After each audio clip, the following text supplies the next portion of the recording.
Welcome back now to discuss the terror threat and foreign policy challenges that face the country. I'm joined from Jerusalem by Lindsey Graham. He's, of course, a Republican senator for South Carolina. He spent the last few days traveling in the Middle East, has visited Saudi Arabia, Qatar, prior to arriving in Israel today. Senator Graham, welcome back to Meet the Press. And let me start with a basic question that I've been hearing from a lot of folks. Over the last 14 years, the policy going after these terrorist groups has been to disrupt, dismantle, and destroy. It was George W. Bush's policy promise. It's been President Obama's. 14 years, we've killed a lot of people, but we've not defeated this enemy. Why?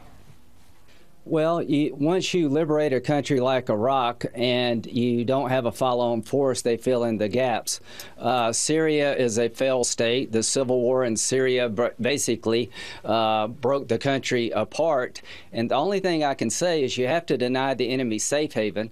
Withdrawing from Iraq prematurely was a mistake. Not supporting the Free Syrian Army 3 or 4 years ago was a mistake. You got to stay after these guys.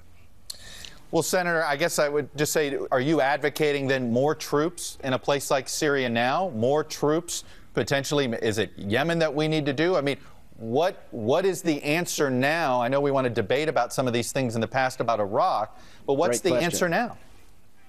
Well, the answer now is to deny ISIL the safe haven they enjoy in Syria and Iraq, because it is a platform to strike the United States. There are more Parises coming until you disrupt this network. There are more terrorist organizations with more safe havens, with more capability to hit the homeland than before 9/11.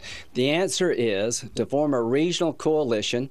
America has to be part of it, go in on the ground and get these guys out of Syria. The current strategy is failing. Everybody has told us on this trip that if you don't have a no-fly zone, the people we're training, the Free Syrian Army that we're training, is going to go back into Syria and get slaughtered by Assad. There's no way to be successful on the ground without neutralizing Assad's air advantage, and so we need a no-fly zone desperately. What do you tell the country that's war-weary? Either to fight them over there or they're coming back here. It's better to partner than it is to go it alone. You got to show the ability to stay with it.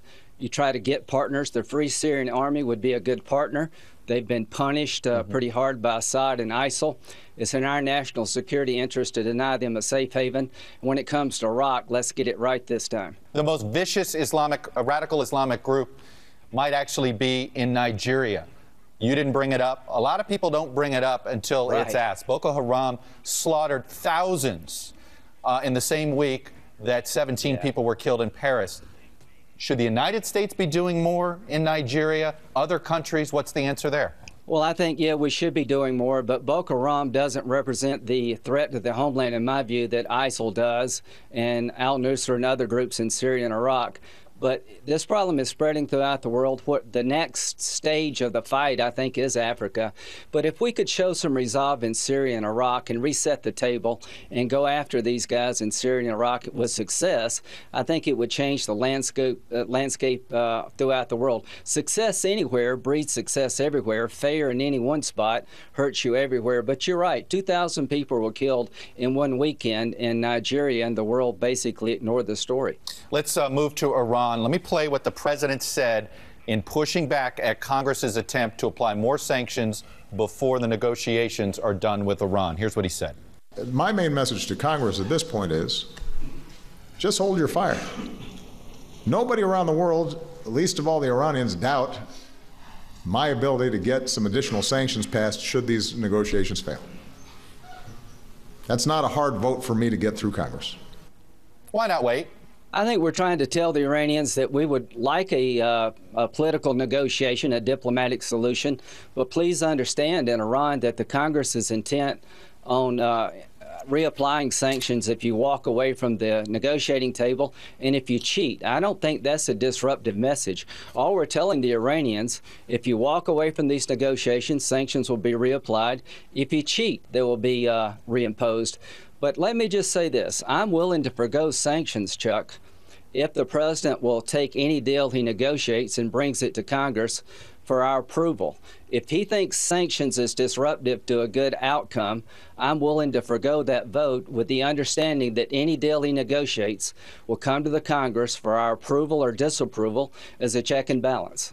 I want to follow up on two other things very quickly. Last week, you said something pretty provocative about the president. You said when he left Iraq, he did so based on a campaign promise. He's trying to close Gitmo based on a campaign promise. His campaign promises are getting a lot of people killed. Is that proper rhetoric? You think the President of the United States is getting people killed? I think his policies are getting people killed. I think sound military advice was given to the president to leave a residual force in Iraq, and he turned it down. And as a result, Iraq has collapsed. His entire national security team suggested 3 or 4 years ago to create a no-fly zone and train the Free Syrian Army while it mattered. Almost 300,000 people have been killed in Syria on his watch. Syria, the worst is yet to come.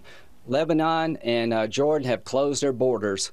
Where do the people in Syria, where do they go now? Hell on earth is about to descend upon Syria, and it matters to us. The safe havens enjoyed in Syria and Iraq by ISIL and other terrorist groups are a direct threat to the United States. Letting people out of Gitmo in this environment, I think, is irresponsible. So, yes, his campaign promises should be adjusted based on reality. And final question, John McCain, when he was asked about Mitt Romney running for president, he talked about his illegitimate son running for president, referring to you.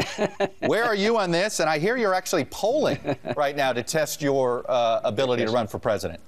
We're not polling, but we set up a Testing the Waters committee under the IRS code that would allow me to look beyond South Carolina as to whether or not a guy like Lindsey Graham has a viable path. The good news is, I guess I'm in John's will, and I can get part of the estate. But I don't know where this will go, but I am definitely going to look at it. All right. I think the world is falling apart, and I've been more right than wrong when it comes to foreign policy, but we'll see. Well, we'll check with Cindy McCain to see if you're actually in that will as well. Anyway, Senator Graham from Jerusalem, stay safe while traveling overseas, sir. Thank you very much.